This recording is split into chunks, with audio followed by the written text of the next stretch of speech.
¿Qué pasaría entonces si yo, por ejemplo, ahora pongo 100 euros o 50 euros en Trade Republic, en vez de ahorrarlos, pues los pongo en Trade Republic para invertir? O sea, ¿eso cuánto será en 20 o 40 años? Sí, bueno, cuando he contado estas cosas me han hateado un poco porque parece mentira, pero si miramos la rentabilidad histórica del SP500, al final yo siempre utilizo el SP500 porque Estados Unidos tiene el mercado bursátil más avanzado y donde más empresas cotizan y es un gran reflejo de las mayores empresas del mundo, ¿no? Si miramos la rentabilidad de los últimos 50 años, está entre el 11 y el 10%. Pero al final tú lo que buscas es una rentabilidad después de la inflación, ¿no? Entonces, en términos reales, que se suele decir, cuando tú no tienes en cuenta la inflación, si tú le quitas al 11% del SP500 la inflación americana, que de media es el 4%, te sale una rentabilidad anual real del 7%. Eso es lo que tu dinero se revaloriza sin tener en cuenta que va a perder valor por la inflación. O sea, yo te puedo hablar de un 11% de rentabilidad, te puedo hablar de un 7% real. Es lo mismo, ¿no? Una no tiene en cuenta la inflación, entonces te costará más esto. Cuando hablamos a futuro es mejor hablar de rentabilidad real, sin tener en cuenta la inflación, ¿no? Porque así no tienes en cuenta que la inflación, además no sabes la que va a ser, simplemente ves la revalorización de tus activos. Entonces, SP500, 11% de rentabilidad anualizada en los últimos 50 años. Si quitamos la inflación es un 7% anual real.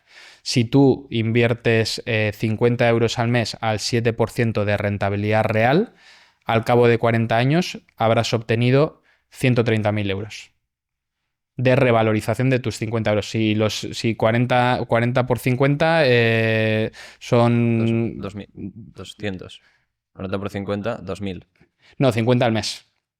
O sea, hay que No, claro. multiplicar 50 50 por por 12, que y por son 50. 600, por 40, 24.000 euros. 24.000 euros se convierten en 130.000 euros en términos reales. O sea, son 130.000 euros de hoy, porque no estamos teniendo en cuenta la inflación. Si a eso le sumas una inflación del 4%, pues tendrías que hacerlo el mismo ejercicio al 11% anual y te saldría pues el doble probablemente. Pues serían un 200 y pico mil o 300.000. Esto se puede hacer con una calculadora de interés compuesto.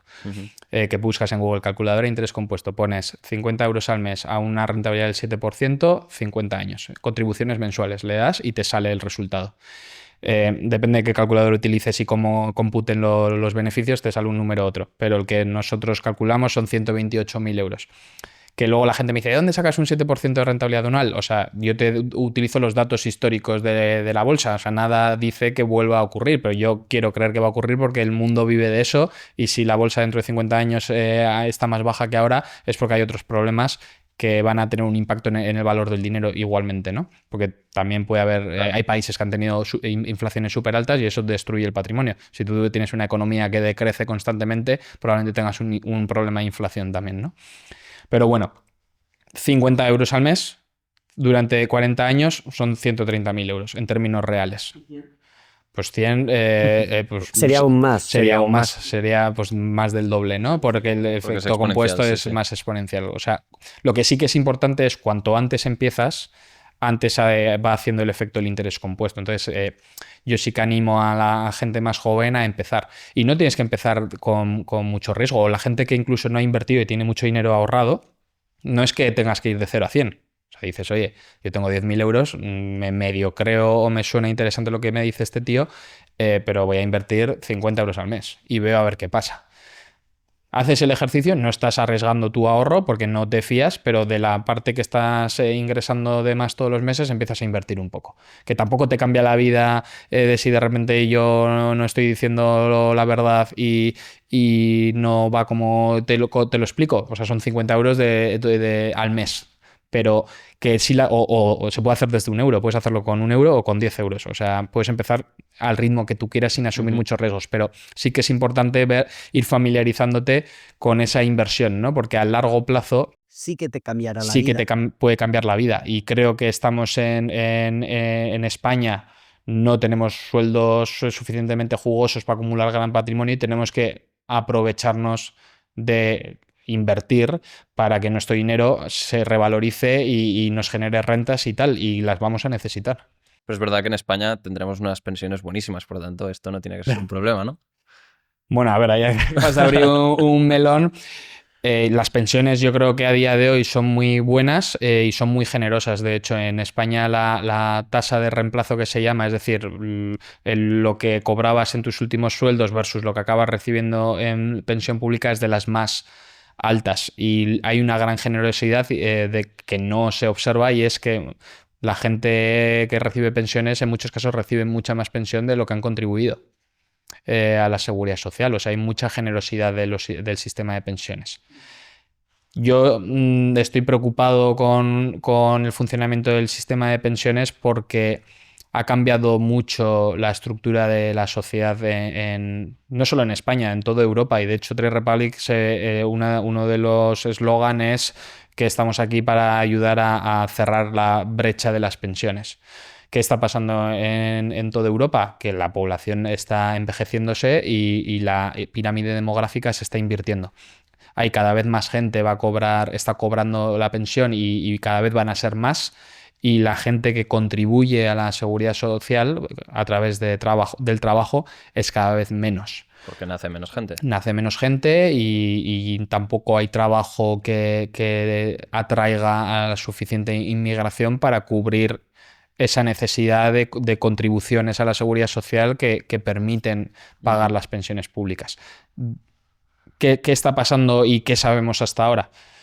O sea, yo no creo que las pensiones vayan a desaparecer, pero sí que es posible que esa tasa de reemplazo o lo que representan a día de hoy va a cambiar a futuro, y las pensiones no van a permitirnos mantener una calidad de vida como la que podemos tener ahora o la que queramos tener. Entonces es muy, muy arriesgado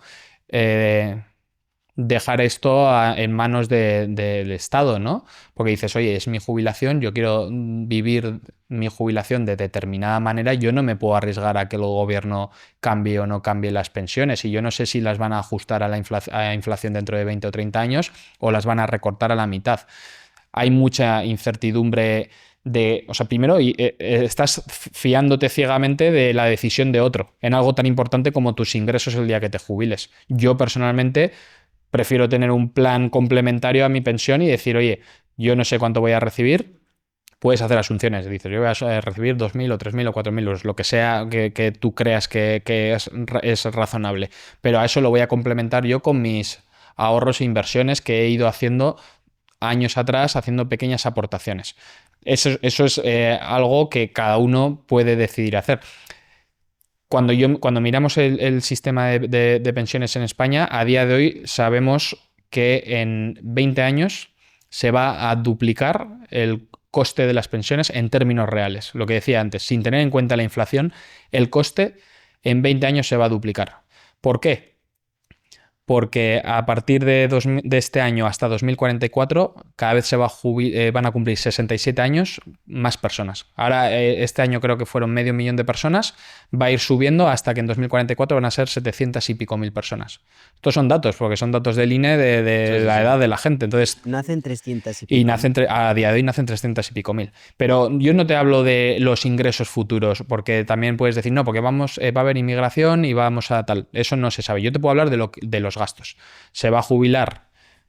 No jubilar, eso es una afirmación incorrecta. Van a cumplir 67 años cada vez más personas. En 20 años creo que van a cumplir unas 14 millones de personas, se van a tener más de 67 años que ahora no los tienen, ¿no? O sea, se van a incorporar potencialmente 14 millones de pensionistas, ¿no? ¿Esto qué supone en aumento del gasto? Un 40% más de gasto, solo por el número de personas. ¿Qué pasa además? Que todas estas generaciones que van a cumplir 67 años van a recibir las pensiones más altas. ¿Por qué? Porque han tenido la mayor productividad prácticamente de la historia de España, porque es el baby boom, fue donde más han prosperado, entonces han contribuido más a la seguridad social y durante más tiempo, entonces les corresponden pensiones más altas. Esto, en términos reales, supone otro 40% de incremento del gasto en pensiones públicas. Esto no es especulativo, son datos. Y luego la esperanza de vida, o la esperanza de que estas personas durante cuántos años van a recibir las pensiones, porque las pensiones son rentas vitalicias, se espera que vaya a subir en 20 años de 23 años a 26. Entonces, son 3 años más de pagar pensiones, que esto te suma en términos reales un 10% más de coste, ¿no? Entonces, en 20 años van a subir 90. un 90% en términos reales en los costes de las pensiones.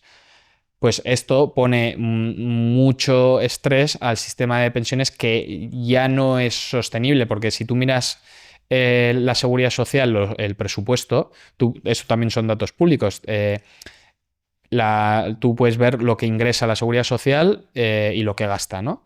Y hay 70.000 millones de euros de los 200 y pico mil de gasto que vienen ya del Estado, de los presupuestos generales del Estado, de los impuestos. No vienen de las contribuciones a la seguridad social de los trabajadores, viene de impuestos. ¿Esto qué te indica? Que la seguridad social con el sistema actual No aguanta por sí sola. Y todos los años de los impuestos, de los presupuestos generales del Estado, hay que hacer una transferencia directa a la seguridad social para que la seguridad social siga pagando. Si vas a la natalidad, son datos que no sabemos, porque ya te pueden decir, no, pues es que la natalidad va a repuntar, o de repente la inmigración va a aumentar y vamos a tener esa base de trabajadores que necesitamos. Eso no se sabe. Lo que sí se sabe son los gastos, y lo que sí se sabe es cuánta parte del presupuesto de la seguridad social viene del Estado.